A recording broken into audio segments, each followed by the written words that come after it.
Today's video is about how do you manage risk in investing.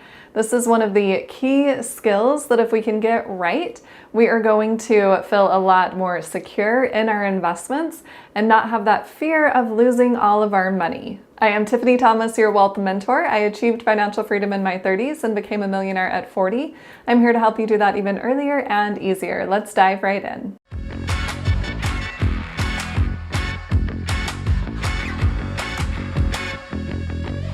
All right, I'm going to walk you through the steps on how do you manage risk in investing so that you can do this as simply as possible and mitigate your risk, but still have enough risk that you are getting the return you desire. And I'm also going to share how I have done this with my own investments. One of the key aspects to managing risk when you are investing is to know your own risk tolerance. This is really important. If we are investing above our risk tolerance, we are definitely going to lose money. And if we are investing below our risk tolerance, then we are not going to get the high returns that we could be getting. I want you to think about this. If you have your money invested in the stock market and you saw it drop by half of the amount, let's say you had $50,000 invested and all of a sudden in one day it drops to $25,000, what would you do? Would you panic and sell the remaining amount so it didn't drop the rest of the way? Or would you think, oh, all right, I know that my investments are on sale right now and I'm going to stock up? How we react to our investments dropping is part of our risk tolerance.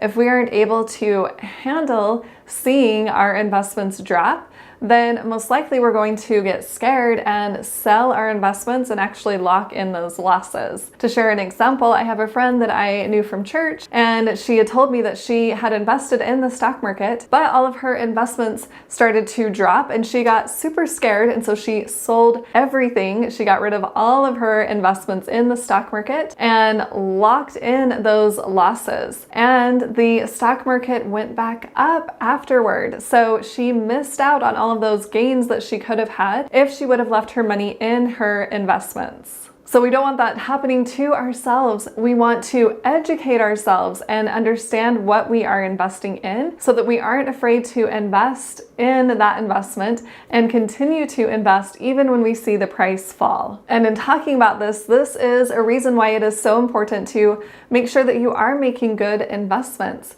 that you aren't just going off a hot tip from someone that is telling you, oh, you should definitely invest in this company. It's going to rise super quickly and you'll make a high return very fast. That is not the way we want to be investing. We want to do some research and educate ourselves about what we are investing in, truly understand what we are investing in so that we can know the potential risk with that investment and still make the investment and realize that since we've chosen a good investment, that it's going to rise over time. So then in the short term, when we see our investment go down, we know that it will rise later, right? We know that the stock market goes up and down over the short term, but over the long term, it trends upwards. So if we're able to educate ourselves and choose really good investments, then we are going to be successful with investing because we can realize that our investments will rise over time. And for me personally, an easy way to invest my money is by investing in an index fund that has a whole bunch of companies inside of just one single fund. And that way I know that even if some of those companies within the fund aren't performing well or they go bankrupt, I'm not worried about that because there are so many other companies in that index fund. So this is another step we can take to mitigate our risk when investing.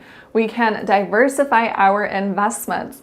This is super important. A lot of people get really scared about investing their money because they think they're going to lose all of their money. And if they just had all of their money in one single company and that company went bankrupt, then yes, they're going to lose their money. But if they are diversified, if they have multiple investments in the stock market, then they are not going to lose all of their money. Or if they did, then something else is going on in the world and I would be more worried about having food storage. I know that when I started investing in the stock market, I was super scared. I was afraid I was going to lose all of my money. So I started small. I bought just one stock and then I bought another stock and then another, and then I continued to increase my investments over time.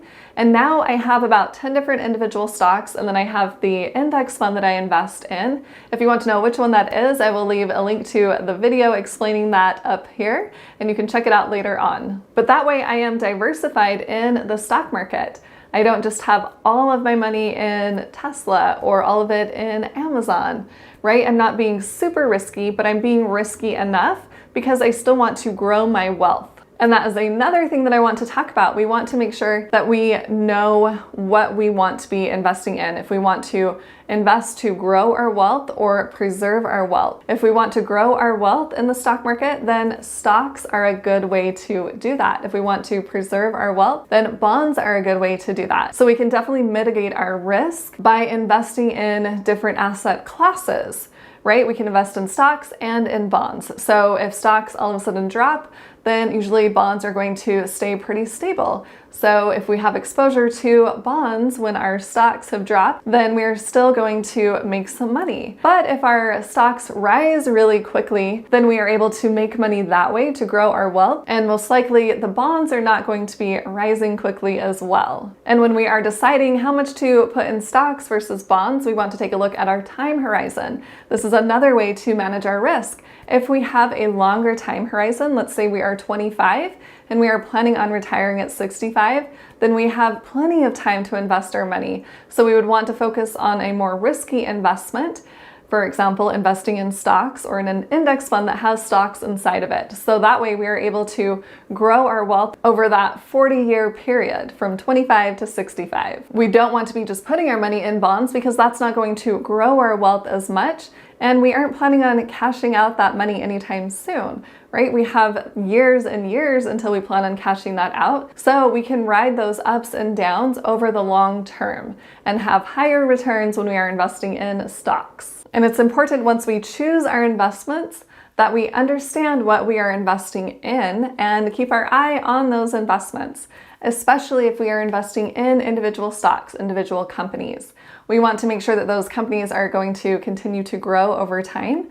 So we want to keep an eye on those companies. We want to listen to what's happening with the company. Is it changing leadership? Is it changing what their service or their product is? Are they staying in the top of their industry or are they starting to lag? Depending on where they are in the market, we can decide if they're still a good investment. And if they are, then we can continue to invest in them, put even more money into that certain company. And if we decide, you know what, it's not as good as when I had purchased it originally, so it's time for me to get out and put that money into something else. So then we can sell the investment and reinvest in some other investment. For example, if we were invested in Blockbuster, if you've heard of Blockbuster, you could rent movies from Blockbuster. And if we had money in that and then we started to see all of these other streaming services coming out, or even Redbox, things like that, we can start to say, you know what, Blockbuster is not keeping up and I need to get out of this stock. And then we could sell it and put it in Netflix or something else. But if we aren't keeping an eye on our investments, then we aren't going to be able to manage that risk as well. And we may end up holding a company that isn't doing well, isn't performing well, and actually start to lose our money. And again, that is another reason why I like putting so much money into an index fund, because you don't have to watch the index fund as much because it has so many companies inside of just that one single fund. And you also want to know what your financial goals are. Do you want to retire in 10 years, 20 years, 40 years? What are you looking to achieve by investing your money? Or do you want to save up for a down payment within maybe 5 years? Once we know our financial goal, then we're able to manage our risk accordingly. And if you want to get started in the stock market, I have a free masterclass where I go over how I can help you get started in the stock market. I will leave a link below in the description. You can click on that and check out the free masterclass. With managing risk, we want to make sure that we are getting enough reward for our risk. A lot of people think it is safer to just keep money in a savings account and never invest their money. And honestly, that is scarier than investing our money, especially when we are able to manage our risk properly. If we're keeping our money in a savings account, We are not even keeping up with inflation and we are losing money. But if we are investing that money, then we're able to grow our wealth, grow our money above the rate of inflation, and eventually live off of our investments. Have that passive income coming in so that we can retire one day. Comment below and let me know what I missed. What is another way that we can manage our risk? And if you found this video helpful, please hit that like button and share it with someone else who would like to hear this information. And hit the subscribe button to subscribe to my YouTube channel and hit the little bell to get notified on when I post new videos. And if you want to see even more content from me, make sure and check out the videos on the side of the screen. Thanks so much for watching. I'll see you in the next video.